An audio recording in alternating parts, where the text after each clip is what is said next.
Now an entity is trying to come into an ecosystem to cause me to have no regard for whatever woman I found a guy with in the interest of you're my heart, and then ignore a good guy that is able to take care of me, able to love me, already promising me marriage as a teenager. But he was just kind of boring, and I mean, yeah, he was not a bad guy. And he was such a good guy. I'm not that woman anymore. I don't pass up good guys. I've been waiting for a good guy, but I allowed myself to amass that kind of generational curse or that kind of demonic pursuit because I already caved to it as a child. And so today it's following me. But you see, now I'm actively waiting for the better man that's going to pursue me. But because the devil is cunning like that, he's not coming. The better man is not around. Only the bad ones that want to just throw women away. Only the bad ones that just want to throw women. My man, the other guy, I kept bumping into him somewhere along the way in the future. Like one time I saw him at the Debonesco Kind City,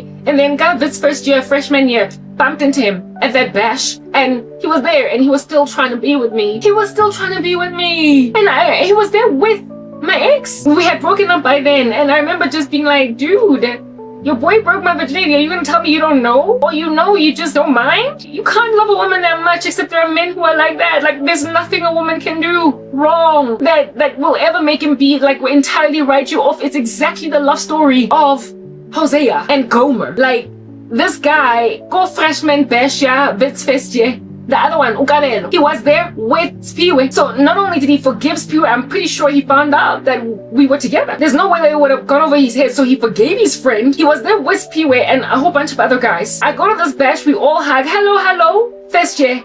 Right, my first year, they'd already been out of university for, they were older. So they were basically just coming there because the party, yeah, young people. Yeah, and this guy at that freshman's bash, I see my ex there. And now he was with his girlfriend. With another girl, with another girlfriend. And I still had feelings for him, but I walked away. And I dumped because he was a bad guy. Like, bad guys just never treat women right. Like, they just never treat women right. He's the one that I told you the story that one time I told him on the phone that I loved him. And then he told me, don't say it so much, you might wear it out. Because he took my virginity, he thought he could speak smack like that. I moved out. I didn't clearly Trina did not belong to my mom. It was my uncle's, and my mom frankly didn't want to live there. So we finally moved out of Natch.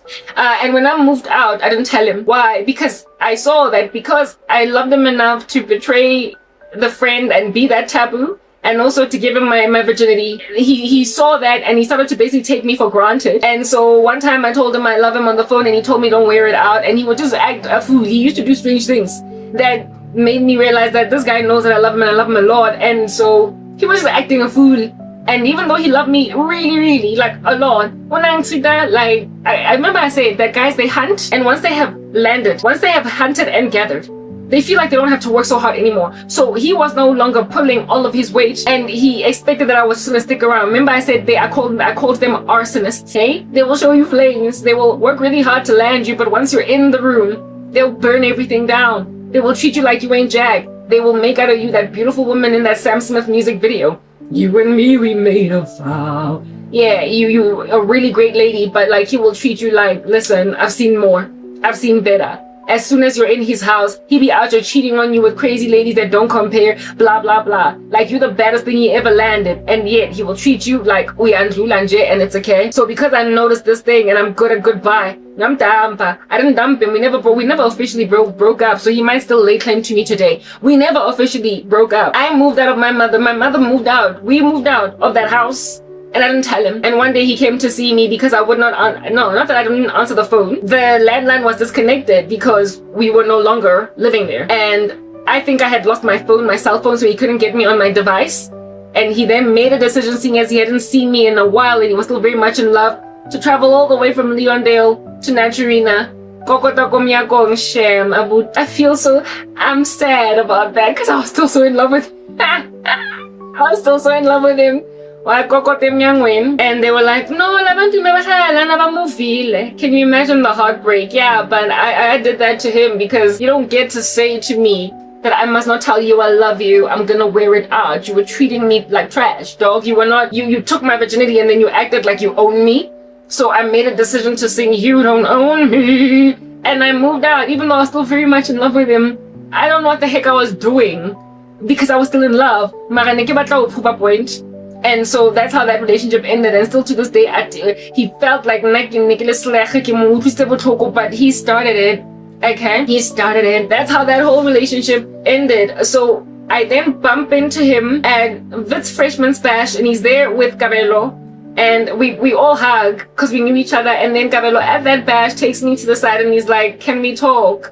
Yo, I'm out here. Don't be like, can we talk for a minute, girl? I wanna know your name. Yeah, this guy was so in love with me, and I remember just being like, I can't be with you, Cabello. It's not that kind of party. Okay, he was like, okay, Sha, be all this guy, shame. And then a couple of maybe like years down the line, I'm go kind city. I don't know what I was doing there. Either I was at Wits University or I was working my first job. Not first job, but I was in the learnership program called Liberty Life. After having to drop out of Wits, I then bumped into him, go Debonair's, go kind city in downtown Joburg. And again, hi, how are you, Cabello? And at that stage, he's like, can I get your number? Can we talk? And I'm like, oh my goodness, this guy. Dude, I am the taboo of a lifetime. I gave my body, even though you came first, to your friend. And I dated him. I dumped you on your birthday. You are still pursuing me? You forgave your friend and you still want me? He never stopped. Every time he bumped into me, he would try to get back together. And I was like, yeah. Now that I look back, that was the Lord showing me the era of women. You thoroughly adore these horrible guys at the expense of really great ones. But great guys, they do finish lost indeed. But great men are like Hosea. They will fetch a harlot from her lovers and still try to love her time and time again. But this Gomer will just keep rejecting him. She will just keep hurting him. It was a picture of the harlotry of, I guess, South African women, and why it is that now today you have found yourself with the clutch of men into gender-based violence. That's why that's why when you move out of those relationships, leave, they ride over your body's name model. That's why they're killing you women, because you insist on being with not only forbidden men that have evidenced already at the time of you starting to date them that they were not supposed to be dated, and it is often at the expense of much better guys. Listen, all the much better dudes that came into my space that wanted to be with me, I either rejected them or I treated them like some kind of whatever. Ingati what? Listen, guys that would have made out of me not only an honest woman within a year of dating, but really guys that would have really loved me. I know like I can do better, like I'm cool. Hey guys, it's like I was drawn to amatota that would ultimately listen the living daylights out of me. Guys that would manipulate me with witchcraft. Guys that would also, when I leave, say, sorry, you are mine. You are mine. That guy, yeah, na ole, wa go break my virginity. When I was in Copa, South Africa, ke ha ke lora. Hangata nje fela answer busy trying to grope at my skirt, trying to holler at me from underneath a table. Go desk, go officing in a boardroom. While his wife was there, and I'd be like, no, stop doing that. People are gonna think I'm having an affair with you. Why are you doing this? Why are you doing this? I'm what fish face, etc. Mara, the guy that was trying to holler at me time and time and time and time again, after finding out that I left him for his boy, and this those stats I just read to you, because you're not exciting. It's like, that scene in the movie Temptation where Judith says to her husband, I want a phenomenal guy. I switched off this fan finally, it's not so hot anymore.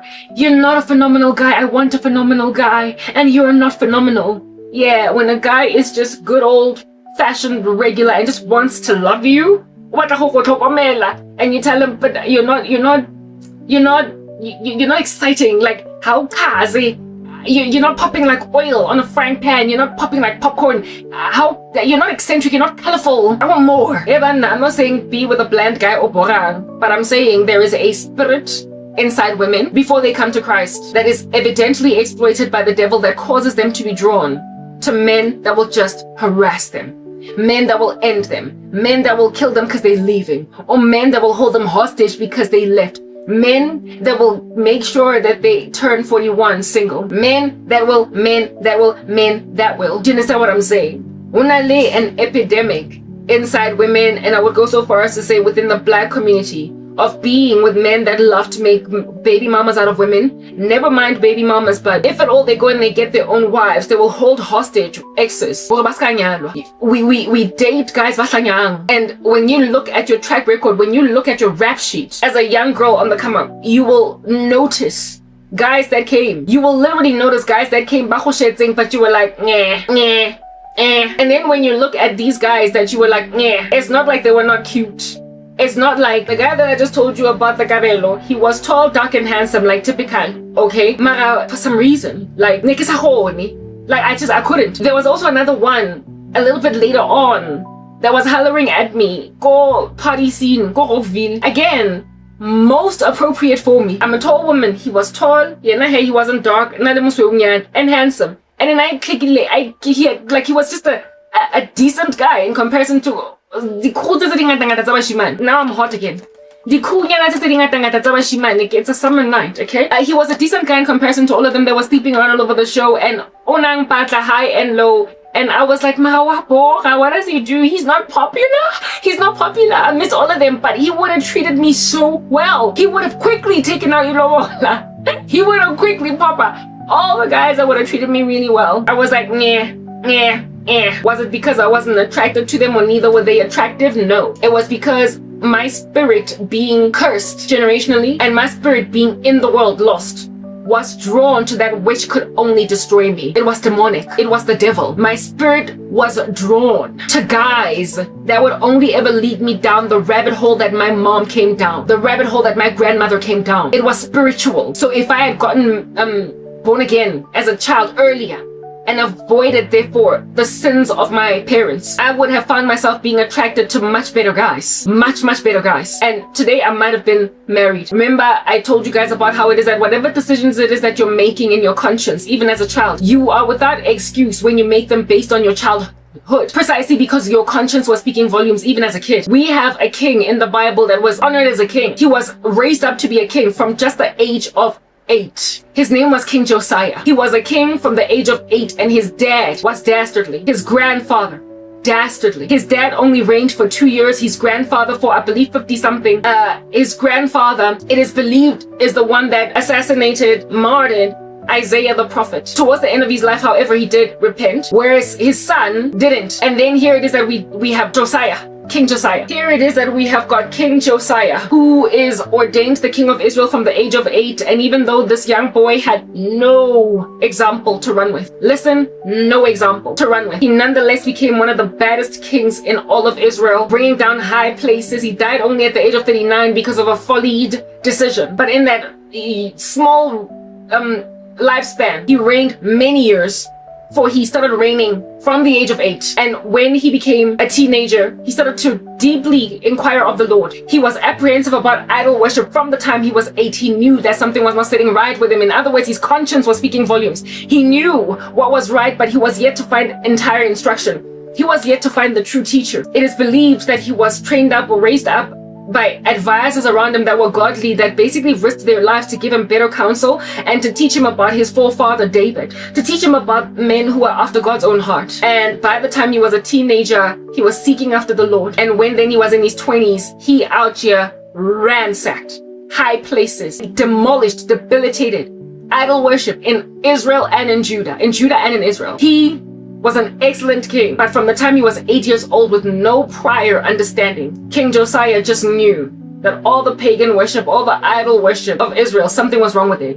And he ran with his conscience. You are without excuse. King Josiah was just 8 when he took the position of king in Israel. When I first made my cousin a god, I was just 13. I knew it was wrong, but I didn't make like Josiah. I ran with it. And now I am pursued by ramifications still to this day. If I had listened to my conscience, and if I had gotten born again earlier in life, I may very potentially have not only preserved my virginity, but I would be married to one of those boring guys that would not at all be boring to me, because they were only boring because they were just such good guys. When you are antagonized, when you are at odds with wholesomeness in your growth, listen, you are not only demon possessed, potentially, but you are severely pursued by generational curses, likely, that you need to do everything in your uncomfortable power to overcome. If you cannot, as women, love good men, if you struggle to have feelings for good guys, if you struggle to have feelings for good guys as a woman, you have a spiritual cancer. If you struggle to have feelings for good guys, there is something in you. There is a cancer.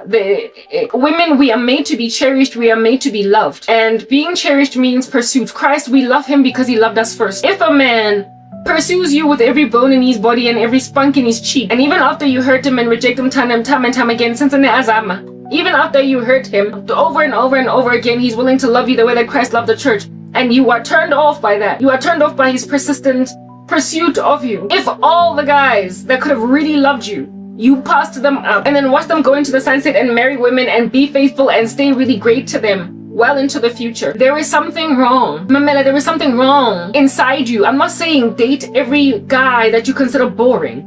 But I am saying, if you have an issue within yourself where you find good guys boring, and by good I mean faithful, full of pursuit, willing to do everything for you, bending over backwards, and very shortly after meeting you already be willing to have conversations with fathers and uncles and everything. If men like these, guys that are even just physically, like you're tall and he's tall, or you look like, and I feel like the two of y'all look like a match made in heaven. If at all, men like these, you are put off by them. Men that can actually love you the way that Christ loved the church. You need deliverance. You need deliverance. There is something from there is a spiritual cancer in your bones, and it is metastasizing at record speeds. I was drawn to all the crazies, all the men that I have ever really loved, like with strong feelings. Woo, guys. There's only three guys that I've had strong feeling like that I've ever loved. And all of them holding hostage, all of them.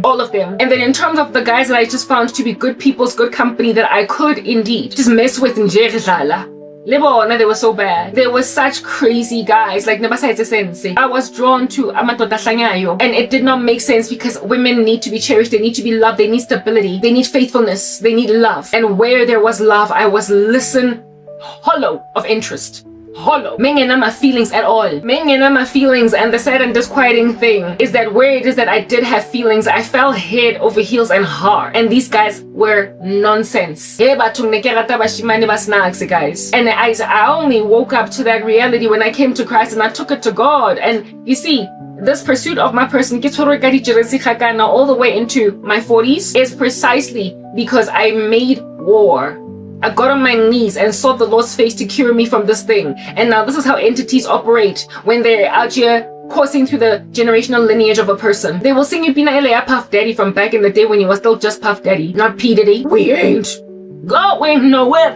We ain't going nowhere. They try to proliferate your grandmother's legacy. They try to proliferate your great-grandmother's legacy, your mother's legacy. They will force you to marry your dad. And my dad was a wretched guy. Like he sucked, but listen, my mom fell head over heels in love with a guy that absolutely sucked. He could not love her. My grandfather also to my grandmother. But she stayed married to him. Because that's the nature of being from those days. When it's nonsense.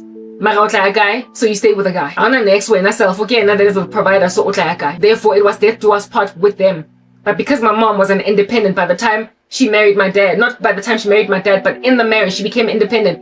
It was unsustainable. Their marriage was unsustainable. It was tumultuous when women start to demand more. However, having more and more abilities to take care of themselves, it's easy for them to just like file for divorce. My grandmother couldn't go out like that. Otherwise, she would have been out on a limb. So she took a lot of nonsense in her stride. I am being pursued by that which caught Kadijeresi and held hostage, therefore, my grandmother and my mother and likely great-grandmother, etc. Going far back. But right now I'm speaking to the generations that I got to know. Gay curse. And so because curses don't want to be leaving. Listen, unless you make war and you fight with a fever, you will not gonna get out of it. Even as a Christian, you will out here be marrying your dad. And now that you are filled with the Holy Spirit, mamela, there will be more war in your household than there ever was in your mother's household. More war in your household than there ever was in your grandmother's household, because now it's the kingdom of darkness and light. That are exactly like my grandfather and my dad. And I recognize that all my exes were my dad. All of them. They were men that were gonna show me flames. My mom once told us, my sister and I, that my dad, she was so confused that she went and asked her friends that because before they got married, he was such a good guy. He was so sweet. He was so doting and so loving. He did everything for her. But as soon as they got married, flames, like I said, arsonist. The Lord uses Bina Ele every so often. Yep, Destiny's Child, bills to help me understand how these relationships are. At first we started our cool, and then taking me places I ain't never been, and then There's always and then you first start out real cool, and then it just goes awry. And women can relate. Mamela, it is in your lineage. And if you don't not only repent and absolve yourself from these things, but recognize as well in yourself the proclivity towards certain kinds of men that inevitably just keep dropping balls on you, type establishment thing. Absent of you going to war with it and noticing it for what it is and then going to war with it. Into my 40s. Mamela, as soon as I got born again, I recognized it as a folly and I gave it to God. And so renounced it. I renounced it, but it has not renounced me. I renounced it, but it has not renounced me. I know what it is now, enough to avoid it, mark it and avoid it, but it is still in pursuit of me. So just because you see the error of your ways is not enough for you. The ways that insist upon you being maintained in a grain, it does not necessitate those ways leaving you alone. You gotta go to war. Now I abhor and despise the prospect of marrying a man like my dad or even dating guys like my exes. Angibafuni mina personally. Kodwa bona bayangifuna. So the beauty of coming to Christ is that you are no longer stumbled by feelings that are not of you. You are no longer stumbled by the fact that you have feelings for guys that can't love you. Now you are being forced to trip up under things that are in pursuit of you, even though even though you walked away, they will insist upon you. So essentially it starts to become like a cancerous little arranged marriage. A cancerous little arranged marriage where it is that you don't want to be here, but it wants you. So the beauty then is in the fact that at least you now know that you don't want it. Whereas in the past, you gladly glided in crazy relationships, thinking that you're in love. This time, however, the difference when you're in Christ is that you know this is nonsense, you don't want it, but it wants you. But also the disquiet of you being in Christ, the war that you fight, is the fact that that which you rejected historically is now nowhere to be found. Now that you are sober, now that you are pursuable by the kind of men that will love you the way that Christ loved the church. Because entities will do everything in their power to block him from coming into your life. So where before you come into the Lord Jesus Christ, you were encircled by all these guys pursuing you that could have really loved you, that you were however like, no thank you. Now habasaleo, get desert. Because the devil knows now that you are no longer stumbled by dating your generational curse. He now knows that the moment the right dude rocks up now, you are not going to walk away from him. So essentially you just don't meet him. You don't meet him unless you fight for what belongs to you. The kingdom of heaven suffers violence and the violent take it by force. I've been waiting on the Lord for a husband for 14 years since I came to Christ. And the level of demonic harassment, abuse, and insistence on blocking this thing on the part of men that are like my dad, that not only passed me up, but we dated and I moved on. Yes, like it, bruh. They work like dinja to make sure he doesn't come into my life. So basically, what I'm getting at is that the guy that I dated that broke my virginity, men like him are working real hard to block me from meeting Gabelo. Listen, I still don't have feelings for Gabelo, unfortunately, right? But he's the kind of guy that if I had met him as a Christian girl, I would highly unlikely, given that it's a spiritual curse, I would highly unlikely have felt nothing for him the way that I felt nothing for him back then. A guy like that, I would have quickly fallen in love. Mara, the curse that is pursuing you, enough to make him out of sight and out of mind. To see that finally you've been cured. You've been cured from accommodating like crazy dudes that don't make no kind of sense. Listen, you are not compatible. Nothing of yours nothing. Like at all. Like I kid you not, Gabelo was more up my alley than that other guy was. In terms of our personalities together, our life missions, what our focus, kept in a bunch, we were so similar that it made no sense that I liked the other guy that was all about these streets more. It made no sense. You find that out eventually as a Christian, but the war now starts being fight until the Lord brings your husband along. Hold on, hold fast, or you will end up inevitably marrying the guys you kept dating mistakenly as a child on the come up because you wouldn't stop either fornicating or allowing yourself to just capitulate to peer pressure. The level of entitlement, therefore, of guys like my ex-boyfriend. A man that'll have a crush on a woman and insist on trying to see if he can and insist on letting her know. I mean, that guy was acting dead, hey? He had a crush on me and insisted on letting me know.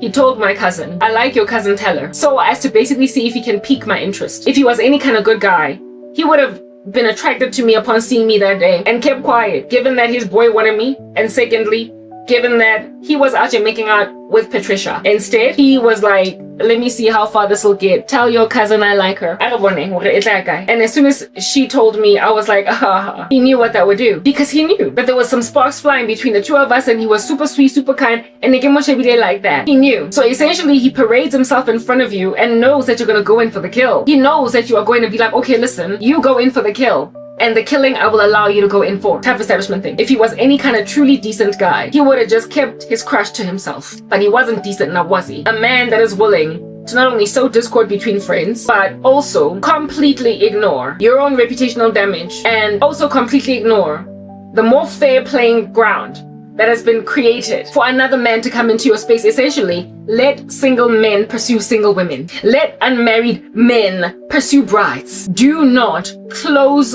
entry. Do not create barriers around a woman you have a crush on as a freaking married man, and then actively make sure that single men can't find her, because anything else that is done apart from that is evil. It's wickedness. Anything else is wickedness. Leave single men to pursue single women. That is the right thing to do.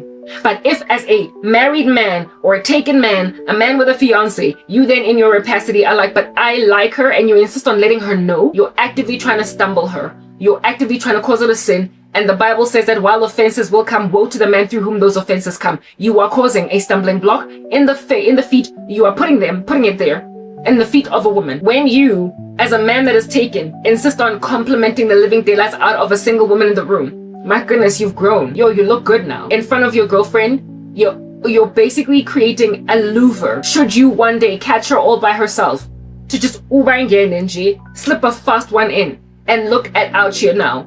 A man is out here messing with cousins. Shield yourself, protect yourself from crazy people. And crazy people, because they know they're crazy and they don't deserve the best of things, play dirty. They play dirty. Better men don't use witchcraft. Better men accept no for an answer. They try again tomorrow, and if it doesn't work, move on. Better men basically accept rejection. So, I mean, it's not an equal playing ground when a man accepts rejection and does not use ikorobela, while somebody is out using spiritual weapons, is burdening you with lust, is winking at you knowing that you find him attractive, and is actively trying to make sure that you don't even look at the better men. It's evilness. It's entire and comprehensive wickedness. So here it is, that generational curse, or that curse that I brought on myself, did that when I was just 16, and it would be downhill from there, just tanking. I would then go on to meet a litany of other crazy influences thanks to my cousin. That guy, we broke up. Eventually, I told you how we broke up. I moved out. I didn't tell him because, you were not able to properly love me, yet you pursued me. And when you were finally with me, you passed me shade. You comprehensively passed me shade. After, you would say things that broke my heart as your girlfriend. I love you. Yeah, don't say so much. You might just wear it out. Did you just say that? Yeah, you did. So, I mean, you literally deserve me moving out with my mother and not telling you. And then you go and you say that I'm the one who broke your heart. You are a nonsense. That's what in the world under heaven that is. But women, recognize these things for what they are. And this nonsense came into my life because of a facilitation by a woman that wanted, I guess, everybody in these streets to be just fornicating all over the show and being with limited discretion in relationships. Limited discretion in relationships, but hey, we're running with it anyway, cause we're Forrest or whatever, right? Run, Forrest, run. Okay, whatever. So, the Leondale thing comes and the Leondale thing goes. The relationship ends between me and Spiwe, my first love and first time ever guy, right? I told you guys that my virginity was broken at the age of 17. And again, why did I have sex with Spiwe? It's not because I wanted to. I didn't feel ready. I said that I was going to. I said to myself that I was not going to date until I was 16. I kept to my guns with that. But you see, once you're inside a little bit of a cesspool, you can't help but swim in it. I said that I don't want to have sex until... I said that I didn't want to have a boyfriend until I was 16. And I said that I did not want to break my virginity until I was out of matric. 18. I don't know what made me think that I could be in a 2-year-long relationship with a hormonal guy and him not pressurize me into sex. I should have just said that if I did not want to have sex until I was 18, that I shouldn't date until I was 18. When you're in the world, your standards are not so much marriage, but just 18 or 21. I wanted to keep that as a thing. But my cousin was fornicating. The whole entire ecosystem encircling me was fornicating. She finally confessed that she was having sex. when I met Spiwe and Abogabelo and them. And so when my cousin told me that she was busy doing it, when I started dating, as soon as I started dating Ulontuza, Uspiwe, I told him, of course, like, I'm a virgin, I've never had sex. I told him I've never done it, and he was like, yeah, I understand, but when are we gonna do it? I know you've never done it, but when are we gonna do it? I know you've never done it, but when are you gonna do it? When are we gonna do it? He basically was like, I'll wait, but until when? And because of the fact that I knew that I don't know when I have sex until I was 18, given that I was with this guy at 16, I was like, wait until my 17th birthday. I literally told him, wait until my 7th. I said that I can shave off 1 year. I wasn't ready. And the only reason why I was willing to concede in this fashion, even though I did not feel comfortable with it, was because my cousin conveniently told me that I broke my virginity. She said that she broke her virginity with Jabu. Remember the Jabu that stayed in Spraigtview? She said that he's the one that took her virginity. That was a lie. I would later come to know that that was a lie because of conversations that we would have in the future. You can't maintain a lie. Plus, at the age of 14, 15, she was dating a guy with a car that was like out of high school and everything, that used to drive her around all over this Johannesburg. So no, she was not a virgin with that guy. She did not, like, she stayed with that guy for over a year. She wasn't a virgin. She wasn't.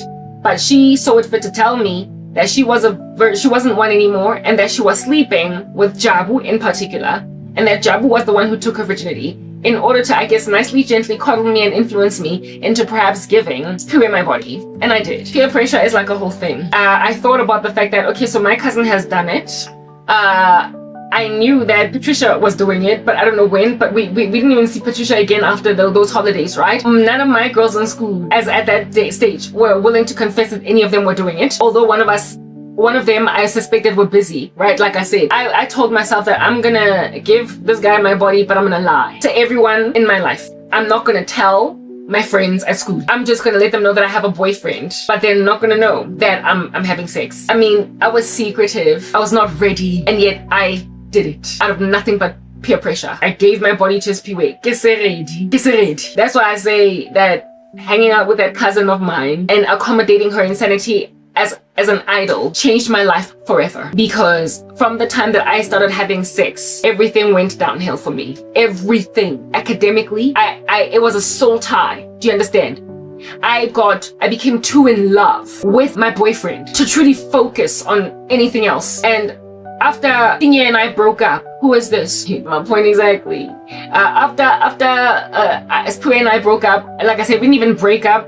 Merely just I moved out and I didn't tell him. So it wasn't official. Right after that departure from each other, like walking away from one another. After that whole thing happened, Shem, I met the worst guy. Listen, still to this day, nobody compares. The worst guy that I've ever dated. And how did I meet him? You see, I had to first have sex before my cousin would open the can of worms that was the world that she was living in as a child in high school. When I was a virgin, she could not take me anywhere. When I was a virgin, she could not open that world to me fully because it was too dark and I was too innocent. But as soon as I had sex, listen, it was over. As soon as I had sex, she was happy to invite me everywhere. So now her dark world that she was living in clandestinely by herself with other people that she met, she introduced me to it, which then brings me to this woman at YouTube. God compares her to one of the chicks that my cousin was hanging out with. Remember, I told you guys that I was in grade 10 when I met the guy who broke my virginity. However, I broke my virginity when I was in grade 11. We dated for a while, me and this guy, and then we broke up. And grade 11, grade 11 is literally the worst year in high school for anybody to be dropping the ball in. It is the grade 11 results are the ones with which you apply to go to university. Mamela, you can't afford to mess with grade 11. In grade 10, I was still doing well in school, but I was already starting to drop the ball because Jola. Grade 11 started having sex. Yazen, ka ignora trig, ka ignora geometry, ka ignora algebra, ka ignora chemistry, ka ignora biology, ka ignora physics. Listen, I ignored accounting. I ignored school. I did just enough. I was scraping by. I was no longer focused. I went from being on the honors roll every single term to what's going on? It is a miracle that I got admitted into this university at all. I literally get escaped by the skin of my teeth. I dropped the ball in an observable capacity to a point where teachers that were looking to me to be something important in the school. One day, I can say mara she's tanking. Never got invited to leadership camp. Never got to nothing. I lost out, and me losing out like that was largely caused by the next guy that I dated after the guy who took my virginity. Oh yeah, I didn't make him wait months upon months. I slept with him pretty much the first night that he like harassed me. I caved, and it was only by the grace of God. Nah, not the grace of God. What in the world? God had nothing to do with that. But frankly, it helped that he liked me enough to stick around, even though he was the kind of guy to just first stop drive-by shooting, hit it and quit it. But you see, in comparison to my cousin, I was so sweet and I was so delicate that even though I wasn't a virgin, I was still, frankly, like the new girl in the brothel. All the guys want to sleep with her. They want to be the first ones to out here tarnish the innocence of a pretty girl. I was quiet. I had to have sex first. Is what I'm getting at. It had like that was the entry point for these demons. That was the entry point for these demons, and that was the beginning of a downward trajectory. And remember, my cousin and I, almost every every school holiday, we would go to each other's houses. Well, remember I told you that my grandmother passed away, and then after she passed away, they had to move from Nasrina to Tladi. Now that she was staying in Tladi, Soweto. And my cousin had known a girl that she had only ever told me wild stories about. She had known this girl. I guess she used to hang out with older chicks. She had known this chick when she was in grade 9 or 8. And she used to party. They used to go clubbing and everything together. This chick was 2 years older. She was in grade 11 when my cousin was in grade 9. Y'all know that there is a massive difference in a grade 9 child versus a grade 11 child, even though there's only a 2-year gap. Remember I spoke about how earlier, how it is that the younger you are, the more daunting age gaps are. And so essentially a 15-year-old girl is not in any kind of safe space when she's out here hanging out with an experienced 17-year-old. And my cousin started dating the guy with the car when she met this girl that was in grade 10 to grade 11 when my cousin was in grade 8, grade 9. My cousin Anzali Piziko Gandhi Square would meet chicks in high schools across Johannesburg, and this chick used to go to Waverly Girls High. And Waverly had in a reputation I could say the girls' schools I had friends that were from Waverly. Only once I went to varsity, and they were not all about these streets. But when I was in high school, I had a belief about girls from Waverly just being incredible harlots because of my cousin's testimony about chicks from Waverly, and also my own experience with them. But once I met the ones that I got to, like, remember, it made a huge, the women that I met in my own capacity were much better women. It's like I naturally, by the grace of God, grew better girls. That when I met chicks myself from Waverly Girls High, the ones that my cousin was hanging out with, they were about these streets, and they were hectic about these streets. Like hectic. Here is my cousin in grade 8, grade 9, meeting a chick in grade 10, grade 11. Hanging out with her. They went clubbing, they went party. I don't even know how they got into these nightclubs without IDs, because these clubs were all no under 18, no under 21. In South Africa, they don't really check for ID, by the way. They don't. I only see that in American movies, right? I literally only ever see that in American movies. In South Africa, they will put a big fat sign written 21 and over. Or they'll say 25 and over, or they'll say 18 and over, and nobody will check. Like, nobody has ever asked for my ID at a club, like, ever. Again, and the first time I ever went clubbing was when I was 17. Because, it was now time. And at club, there were no under 21s, Mara. They just let me go in there anyway. Okay, very well. Without even checking my ID. So here it is that I'm now broken up with the first guy that ever took my body. And then kiddie school holidays again. I'm single for a season. I'm not dating anyone. I'm not sleeping with anyone. I'm just hurting that my boyfriend and I are not together anymore. And frankly, I wish we could get back together because I still love him. Why did he treat me like that? So if this guy and I had reconciled again, if I had bumped into, if we had somehow just come together again, I would not have carried on I would not have gone down the rabbit hole that I went down. Now, Mamela, listen. My cousin, and remember I said she was dating Jabu? Yeah, she and Jabu broke up. This is why she and Jabu broke up. So here it is that Garabo is now in grade 10. Yes, when I was in grade 10, about to enter into grade 11, dating Spiwe. Or was I dating Spiwe? Or was I still with Kamelo at that stage? No, I was with Spiwe. Here it is that I'm dating Spiwe. I'm living in Naturina. It's 9:30 at night. Ellie McBeal is playing up and down this road. That go like a man caught out in the rain needing to come inside after a storm or whatever. My mom opens, and instead of my uncle hanging out with his sister, he be out here trying to hang out with a teenage girl. I'm like, what's up, uncle? Like, speak your mind. Pray tell, what you doing here? Yo, my uncle is like, or boyfriend, yeah, yo. My uncle came to pick me up, interrupting my viewing of Ellie McBeal. 9:30, I know that was 9:30 because Ellie McBeal used to start playing at 9 at night. 9 until 10. 1 hour of beautiful viewing. Yo. Kalatiwa 9:30 busiku kyan tatewa cousin yaka. I was still wearing school uniform because I never used to change out of my school uniform. I told you guys that. I never used to wear civvies. I mean, after it was too much work as a child, so I'm still in my school uniform. Mara it disheveled and like you see most of think should be like Eddie McBeal. That's unique. Yo, guys get a him. And my uncle comes. I get in my uncle's car. And my uncle is like, Udula guy, first of all. I was like, go Spruit View. And my uncle then drives to Spruit View. Okay, go back seat, Dickie here. I'm quiet in his back seat. There's no one in the front seat. So he's basically chauffeuring me. Tulile in the car the whole time. I'm looking out the window. The car's driving. Kishaba terrain. Yako East Rand.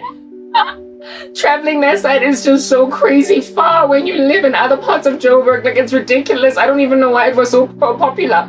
I miss the youth. Like, they lived in another world, in another province. They might as well have been in another province. We finally get to Spruit View after 10 years. We'll see who. Bangla like a 9:30. So it's like, what now? 10 past 10.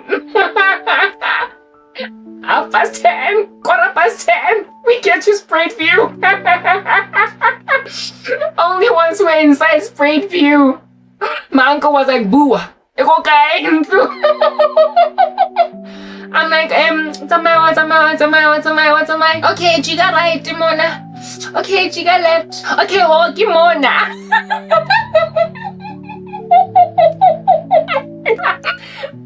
My uncle came to pick me up on a Monday night. Yes, because his daughter never came back home Friday, Saturday, Sunday, and Monday did not go to school from home. She was basically Malunde somewhere 4 days. Friday after school. What are you wearing in the wilderness? Saturday, Sunday, and Monday she didn't go to school. Monday high school. Well, I mean, of course, the dad was on land. I mean, on some kupumponso boyfriend I do like I call it yo, and like I do like back sitting back chauffeur, and I remember the house, the arch, the fact that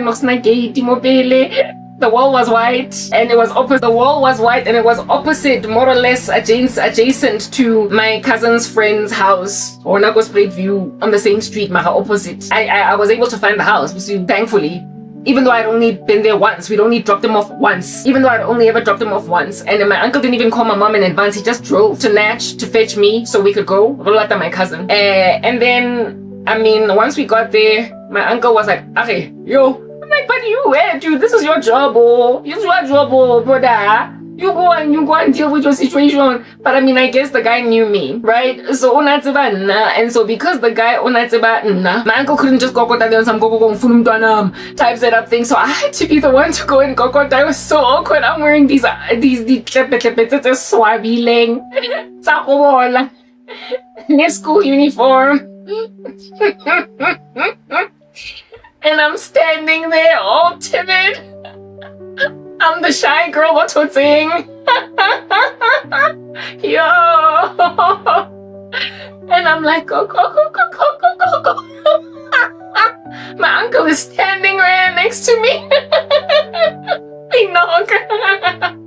Kwavula yena. Kwavula yena, the boyfriend. Kwavula Jabu. Jabu was the one that opened. Thankfully, it wasn't his parents or whatever. He was home on a Monday night. He'd already matriculated, so he wasn't back from school. And I'm like, hi, Jabu. And Jabu's like, Karabo, hi. Yeah.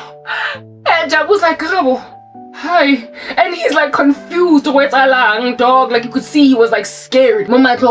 Like maybe we're there to tell him some bad news or whatever. I was like, hi, Jabu.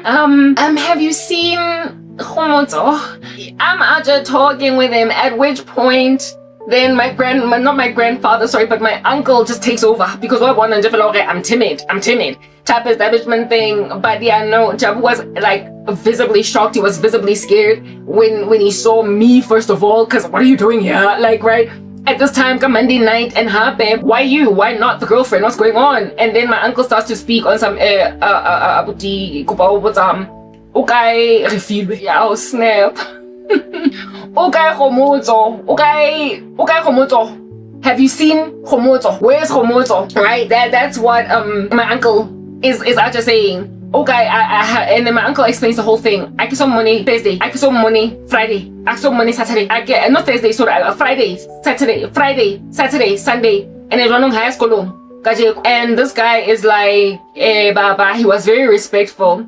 He was like, Angazi Nami, I haven't seen her. I wasn't with her like this whole time. Mingina, I wasn't with her. He basically told us that he hasn't seen her since maybe last week Thursday or whatever. The guy, the boyfriend, her boyfriend at that time had not seen her. Pretty much like everybody else. My uncle expected that his daughter would be with the boyfriend. Ramolata goes great view, boyfriend that day. And then he was like, I don't know what you're talking about. And you could tell visibly that this guy was obviously innocent because this guy he likely was interrupted in the middle of watching TV. If anything, he might have even been getting ready to go to bed because it was like past 10.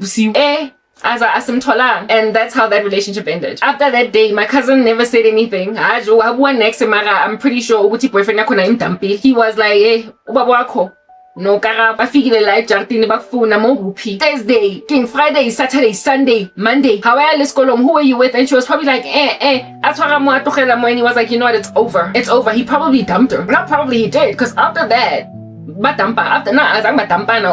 he left her, he ditched her. Because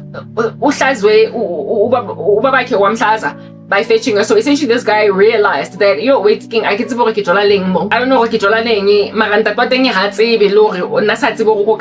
did not go home the whole weekend. She was probably gonna lie to me and say that she was at home or she was doing whatever. She just so where was she? Still to this day, I did not even ask her. I didn't. All I know is that I was a little bit irritated by the fact that I was interrupted in between Element Bill. But that is what Andevan I was dealing with over there. At that stage, my mother was supposed to be like, okay, Karabo, you're not hanging out with that chick anymore. But she didn't. And lo and behold, a mere few months from that date,